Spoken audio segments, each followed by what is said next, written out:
Hola, hola mis amores, comment est-ce qu'on va aujourd'hui? Ici MJ Katira de Something About Elle. Bon, là, on va parler un peu de tout et de rien, juste pour discuter un peu comment va le premier trimestre de 2025. Première des choses, c'est que j'ai dû arrêter l'alcool suite à une consultation médicale. Désolée, je départ déjà à la première minute.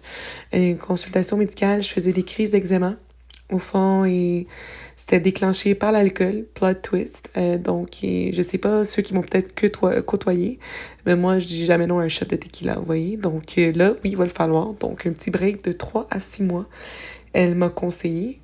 Puis pour vrai, ici, entre vous et moi, ça va me permettre, un, de sauver de l'argent, deux, de jamais mal filer, trois, d'être moins enflé parce que en plus, moi, quand je bois de la tequila, ou peu importe un alcool fort, ma face devient toute rouge.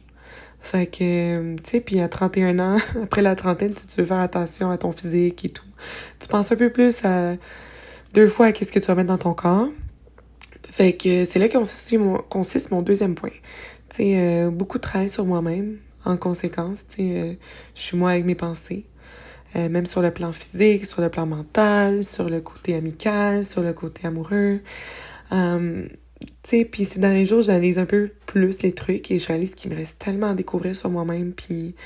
Mais par contre, je suis vraiment fière de ce que j'ai pu accomplir euh, cette dernière année et demie. J'allais dire 2 dernières années, mais c'est comme année et demie.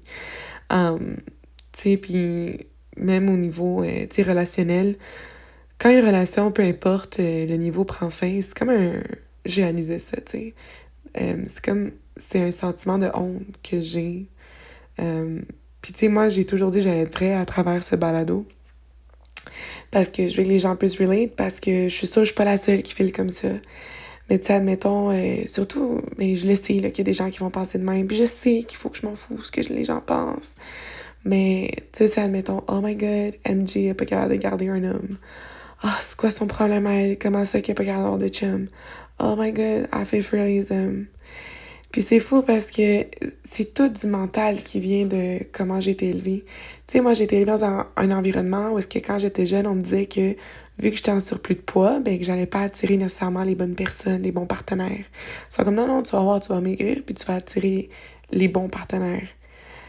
Puis c'est comme, c'est fou parce que c'est comme, voyons, tu finis par le croire et tu réduis ta valeur. Et c'est ça qui fait en sorte que tu tombes dans des cycles toxiques, même dans les relations amicales, là, pas juste relationnelles. Là.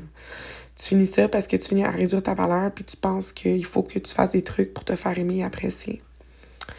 Tu sais, puis qu'est-ce que j'ai pu apprendre dernièrement, c'est que quand la personne est avec toi au moment présent, elle ne devrait jamais juger ton apparence. If they do, fuck off. Si tu veux manger un burger, tu peux le faire sans te faire juger. Tu as le droit d'avoir une opinion et t'exprimer comme il faut. Tu devrais jamais être un secret.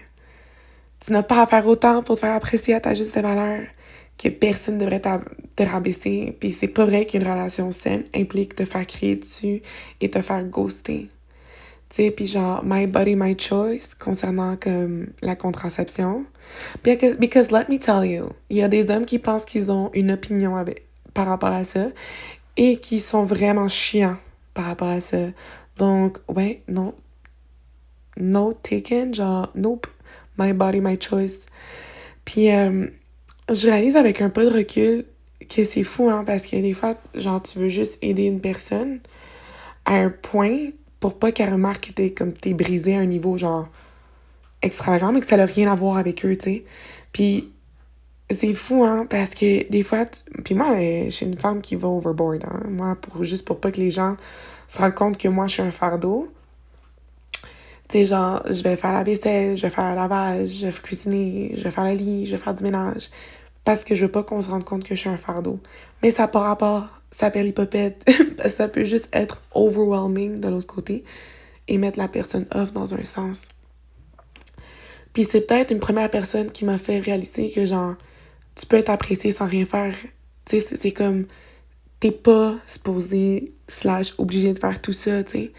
Puis c'est comme si j'étais pas capable d'accepter que j'étais comme, mais non, c'est impossible, genre, que quelqu'un t'apprécie juste parce que je suis moi-même, genre, tu sais, je dois tout faire pour qu'il remarque pas que je suis un fardeau. Tu sais, je sais que je le répète, mais it's an issue and it's something I gotta work through. Mais c'est chill, tu sais. Mais c'est quelque chose que j'apprends. puis ma valeur, ce que je vaux. Puis ça va vraiment mieux sur ce côté. Pour vrai, guys, genre, maintenant, je suis capable de me ressaisir et pas culpabiliser, tu sais, je prends du recul et je suis comme en paix. Puis si c'est quelque chose que cette dynamique m'a appris dans la dernière année, c'est que c'est supposé être paisible et simple. Donc, peu importe ce qui arrive, j'ai un sentiment de paix pour la suite des choses. Un sentiment de protection. C'est une dynamique qui m'a guérie, puis qui est juste arrivée au bon moment de ma vie. Puis, Gandalf, tu sais, puis ça, vous savez, encore là, moi, je suis transparente dans mes trucs, là, fait que c'est le genre de personne qui aura toujours une place dans ma vie, en sorte. Puis, tu sais, moi, je sais pas ce que le futur nous réserve, puis le temps fera les choses. Puis, je pense que je pousserai jamais pour forcer quoi que ce soit, puis lui non plus. Parce que, guys, tu peux pas obliger quelqu'un. Puis ça, c'est que une femme vers un homme vers une femme, ou un homme vers un homme, femme. Peu importe, on peut juste pas obliger quelqu'un à s'essayer de voir où ça peut mener si vous décidez d'entreprendre un chemin ensemble. Tu sais, it's okay, parce que des fois, you have to let go people. Puis s'ils reviennent, puis t'as encore le cœur ouvert à ça, ok, nice. Mais s'il revient, puis c'est correct, tu sais, c'est comme... Il devrait pas avoir de rancune par rapport à ça, tu sais, surtout quand il y a beaucoup de respect, puis il y a de l'amour. Puis c'est ça, tu dois pas rester à convaincre ni un ni l'autre. Parce que on me l'a déjà fait ce coup-là dans le passé, puis ça a perdu popette que j'étais pas bien. J'étais comme heureuse dans les 3 jours d'après, puis 6 mois après, j'étais comme full anxiété, puis j'étais comme, oh my god, genre... Puis quand ça a fini, I'm like, I should have left. Quand j'avais... Ça, c'est une relation d'il y a comme... Oh my god, il y a comme 6-8 ans, là. Mais j'oublierai jamais, j'étais comme... Je savais que cette personne n'était pas faite pour moi. Puis c'est fou parce que je suis restée, je sais pas pourquoi, là. J'étais comme... Oh, tu sais, parce que je pense souvent à ce sentiment de honte de merde. Puis je devrais pas, puis je sais, c'est stupide. Je me dis, oh my god, tu sais. Puis moi, guys, dans ma vie, techniquement, là, j'ai littéralement eu comme 4 relations impliquant des fréquentations, là. Ça, c'était mes 4, juste 4. Pizza Hut, le matelot, Gandalf et Gollum. Ça, c'était vraiment mes 4 péripéties de vie, là. Mais c'est pas des péripéties, là, tu sais. Mais je veux dire, c'est les 4 relations que j'ai eues dans ma vie, fait que, tu sais, j'apprends, là, à chaque... Puis j'en prends, puis j'en laisse, puis tu sais, je pense que je vais devenir une meilleure version de moi-même, puis des fois, il faut juste laisser les choses arriver, parce que pour vrai, on sait jamais, et la vie a fait des choses, a fait des tours, puis il y a des gens qui se recroisent des mois ou des années plus tard, puis c'est qu'est-ce qu'il fallait, tu sais, admettons, la distance, ça fait en sorte que la distance et le temps font en sorte que tu réalises qu'est-ce que tu veux, qu'est-ce que tu ne veux pas. Tu sais, parce que moi, il y a quelque chose que je peux vous confirmer, qu'à l'âge de 31 ans, j'ai aucune idée de ce que je veux. Tu sais, je peux vous dire que j'aime cette personne, puis je veux être avec cette personne, passer du temps avec cette personne-là. Mais c'est comme moi, le futur, ça me rend anxieuse. Oui, j'en mets vraiment, guys, parce que je sais pas pourquoi. Je deviens rouge, tu me demandes genre... Non, je deviens toute rouge, je suis pas bien. Puis oui, tu sais, 100%, je vous dis que genre, je veux des enfants, je veux me marier. Tu sais, c'est comme... Puis à travers tout ça, je veux être en paix, puis heureuse. Mais c'est comme si je me fais aussi moi-même du self-sabotage, puis je me mets dans des situations où est-ce qu'encore, j'en fais beaucoup pour justement pas devoir discuter de qu'est-ce que je veux. Encore, c'est un comportement qui n'est pas correct. Je vous ai dit, guys, dans des épisodes précédents que j'ai des red flags à travailler, puis à passer à travers. Mais, tu sais, puis je continue à travailler sur moi-même pour être la meilleure version pour moi-même. Tu sais, parce que ça aussi, tu sais, dans le temps, moi comment je vois les relations, c'est que, admettons, parce que love is not enough. On va se dire la vérité, là. L'amour, c'est pas assez pour faire fonctionner une relation parce que, tu sais, comme je vous ai dit, à 31 ans, je sais pas nécessairement ce que je veux précisément, mais tu sais, je peux dire, j'aime cette personne, je veux être avec elle, genre passer du temps avec, mais il y a comme, tu sais, la facette, genre, excitation, in love. Tu sais, moi, je sais pas, là, mais moi, après, comme 2-3 mois, ça part, ce feeling-là. Tu sais, c'est comme... Mais je pense que c'est normal, tu sais, toute relation, tout début de relation, c'est comme ça, de full excitement, puis tout, tu sais, moi, je pense que tant qu'il y a de l'amour, c'est quelque chose que tu peux travailler, mais, tu sais, il y a des gens, je pense, qui recherchent à ce que cette flamme soit toujours allumée 24/7, tu sais, Mais bon, encore là, peut-être que c'est moi puis mon côté malsain, peut-être, qui voit ce côté-là comme ça. Puis j'ai vu un post très intéressant. J'ai trouvé super intéressant. Puis ça donne la différence entre une situationship puis un slow burn. Puis, tu sais, en mettant une situationship, c'est tu continues à garder la relation malgré le fait que la personne ne veut pas être en relation. Puis, guys, tip 101, qu'est-ce que j'ai appris dans ma vingtaine? Croyez une personne quand elle vous dit qu'elle n'est pas prête ou qu'il ne veut pas de relation. Parce qu'un slow burn, c'est la personne te vocalise qu'elle veut une relation, les deux vous voulez ça, mais vous voulez prendre votre temps à vous connaître, pas à voir où est-ce que ça va, c'est à vous connaître.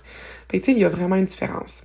Un autre point, dans une situationship, désolée, la personne, elle va te traiter comme son chum ou sa blonde. Puis, pour vrai, moi, j'aime pas ce terme-là, là. J'aime pas. Tu sais, moi, c'est comme... Me, I'm like, no, I want a husband, I want a man. Genre, je veux pas de chum entre-temps. Pour moi, c'est comme, on saute cette étape-là. Mais, peu importe. S'il te traite comme sa personne, ben, sa blonde, son chum, tu sais, malgré le fait qu'il ne veut pas, ben, qu'il vocalise qu'il ne veut pas de partenaire, tu sais, tandis qu'un slow burn, c'est comme, il te traite comme une nouvelle personne dans sa vie, puis tu vois qu'ils veulent activement te voir, en fait, travailler sur la connexion romantique. Tu sais, sur un point aussi de communication, une situationship, ils vont te texte, genre, non-stop, puis tout à coup, ça va arrêter. Puis, mais ils insistent que tout est correct, là, mais sans faire de plan avec toi, comme, ah ouais, on se voit bientôt. Ah ouais, y a pas de souci. Ok, on se voit. Tu sais, pour un slow burn, tu sais, ils vont pas te texter autant parce que... Mais ils vont texter de manière constante. Mais ils vont toujours rechercher à faire des plans concrets avec toi. Tu sais, parce que ça, c'est quelque chose aussi. Moi, des hommes sont comme, ah, MJ, je vais t'amener en date. Ok. Like, donne-moi une heure, un endroit, comme, let's go. Comme, qu'est-ce que tu veux faire? Comme, planifie ça et and let's go, tu sais. Fait que ça, c'est moi quelque chose. J'ai moi un homme qui me dit, ah, je t'en en date, mais qui fait aucun plan pour moi, c'est bla bla bla, 100%. Tu sais aussi les endroits de rencontre. Mais celle-là, je suis pas trop d'accord, mais moitié-moitié. Une situationship, ils vont te voir souvent, mais juste chez eux ou chez toi. Un slow burn, il va toujours faire des plans pour des vrais dates planifiés à mettons, à des endroits. Comme une sortie que je veux vraiment faire, puis que je veux faire parce que mon ami Steph va m'emmener pour ma fête. Shout out Steph. C'était un truc de ninja, tu sais, ce parkour. Il y a un truc comme ça, guys. Je vous donne des nouvelles. Ça va faire du bien, je crois. Mais tu sais, moi, je débat parce que pour moi, une pizza à la maison avec la trilogie du Seigneur des Anneaux, I'm happy as fuck. Tu sais, comme, c'est vrai qu'une sortie de temps en temps, je crois que c'est nécessaire, c'est le fun, let's go, on prend une petite bière à un bar, tu sais, let's go. Puis là, l'autre côté aussi, communication, situationship, tu peux date pendant des mois et des mois sans discuter du futur, puis sans but concret romantique, et ça peut te rendre anxieux. Puis le slow burn, tandis que tu vas date pendant des mois en sachant noir sur blanc vers où vous vous dirigez. Puis tu te sens en sécurité, en fait, tout au long. Parce que t'es comme, non, je le vois, on veut ça les deux. On prend comme, tu sais exactement où tu t'en vas. Puis avec ces 4 points, moi, comment je résume, c'est comme, écoute ce que la personne te dit et n'essaye pas de la convaincre qu'elle veut autre chose. Puis les personnes, d'habitude, ne mentent pas au premier coup. Tu sais, puis c'est juste que des fois, la personne... Tu sais, elle veut pas accepter ce qu'elle entend, puis elle se donne, puis elle essaie de se protéger, puis moi, je suis, dans les cas de scénario, moi, je peux être les deux cas, tu sais, admettons, je suis pas une sainte, là, hell to the no, là, je suis compliquée, puis je suis pas facile à suivre, je le sais, mais I swear, people, I have a good heart. Genre, on peut vous le confirmer, tu sais, mais c'est quelque chose que je travaille, parce que, tu sais, c'est pas facile, justement, il y a beaucoup de self-sabotage, beaucoup de choses que tu penses que tu fais parce que c'est qu'est-ce que l'autre a besoin pour t'accepter, mais ça n'a pas rapport. Tu sais, des fois, c'est comme communiquer. Je dis ça, mais gars, je suis la pire pour communiquer. Là. Mais par contre, suivez votre instinct. 98% du temps, ce n'est pas dans votre tête.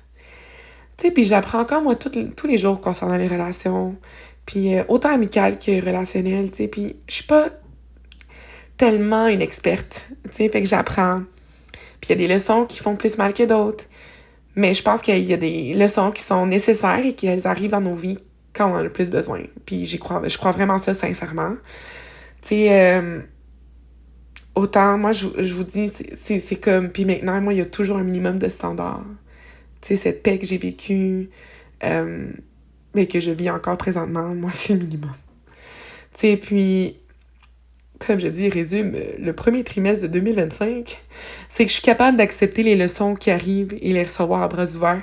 Tu sais, des leçons qui sont un peu plus rough, fait que un peu plus d'émotions, mais tu sais, admettons aussi concernant mon apparence physique, ça fait presque 1 an d'entraînement.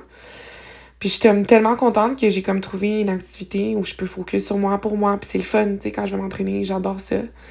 C'est juste que là, c'est un peu plus compliqué les derniers jours parce que... ouais, c'est ça. C'est un peu plus compliqué, surtout avec la dépression saisonnière. C'est un peu plus rough. Mais j'adore m'entraîner. Puis, tu sais, en plus, maintenant, je vais vous faire part ça dans un prochain épisode. Je veux atteindre un certain but physique pour moi. Ça va être le fun. Puis je suis vraiment contente pour moi. Puis je suis fière de moi. Puis là, en plus, c'est ça, je vous dis, il y a une petite transformation physique qui s'en vient, parce que là, j'ai recommencé aux Olympiques, et après avoir arrêté pendant 3-4 mois. Mais là, maintenant, comme j'ai d'autres choses qui s'en viennent sur le côté pour mon apparence physique. Puis exactement, je vais vous partager. Mais encore, je répète, Ozempic, c'est vraiment sous l'attention médicale. Moi, c'est vraiment mon médecin de famille que je consulte à chaque 3-4 mois, avec qui je fais des suivis. Mais bon. Donc, en ce premier trimestre, je répète, je vous confirme que je suis en constante évolution. Puis je travaille vraiment pour devenir la meilleure version de moi-même. Puis pour vrai, oui, j'ai 31 ans. Puis des fois, je suis comme vraiment découragée parce que pour vrai, moi, j'imaginais ma vie à 23 ans. Une maison, une carrière de fou, avec un enfant, marié. Tu sais, mais c'est tout... je ris parce que je vais plus en pleurer, là. It is what it is, guys. Puis j'adore ma vie. J'adore le monde qui sont dans ma vie. J'adore chaque personne autour. Tu sais, c'est comme... On avance tout à notre propre rythme. Et désolée, je vous déparle en fin de balado. Voilà. Voyons donc. Mais on avance à notre rythme, puis c'est OK. Tu sais, on a tous nos histoires et l'important, c'est de garder un œil sur notre but ultime. Tu sais, puis pour moi, c'est être heureuse, puis juste réussir à me surpasser. Pour vrai, puis... Dans mes amitiés, pour vrai, je suis juste tellement chanceuse que je suis tellement bien entourée. Tu sais, j'ai des amitiés que j'ai toujours eues, qui sont juste revenues dans ma vie un peu plus fortes autour de moi. Puis I'm just so grateful. Puis j'ai une de mes cousines, aussi Adriana, avec qui j'ai grandi, que je risque de vous présenter dans mes prochains épisodes, avec qui on a le même âge, moi puis elle, fun fact, tu sais. Puis on grandit ensemble, c'est le fun. Puis là, on s'est beaucoup retrouvés, puis je pense qu'on est un peu des fois en train d'apprendre ensemble, fait que c'est super cool de retrouver ma complice de vie. Peu importe les circonstances, fait que je suis juste très, très heureuse. Puis, c'est ça, je vous dis, mon entourage est épique. Puis justement, je passe par une petite passe de transformation dans ma vie. Puis je vis des changements, alors à quelconque moment, vous allez me voir avec des nouveaux cheveux. Je vous dis, parce que d'habitude, quand je vis des transformations un peu plus rough sur l'âme, d'habitude, je prends un avion, puis je m'en vais à Orlando voir ma famille. Je vais m'en aller voir ma tante, Mité Aleida, je m'en vais la voir. C'est la sœur à ma mère, c'est ma douce moitié. Je vous dis, ma tante, je peux pas vivre sans elle. Puis chaque fois que mon cœur est un peu plus lourd, je dois aller la voir, lui donner un câlin. Ça sonne nono, mais c'est comme ça que les gens savent que je file pas dans mon entourage. Que du jour au lendemain, je book un ticket à Orlando, un mercredi, un jour random de semaine. Tu sais, c'est comme... Puis ma nièce et mon neveu, Mathieu et Julieta, que c'est comme... Tu sais, genre, j'ai cet amour qu'ils ont pour moi, que, je sais pas, ils guérissent chacun de leurs câlins me guérit.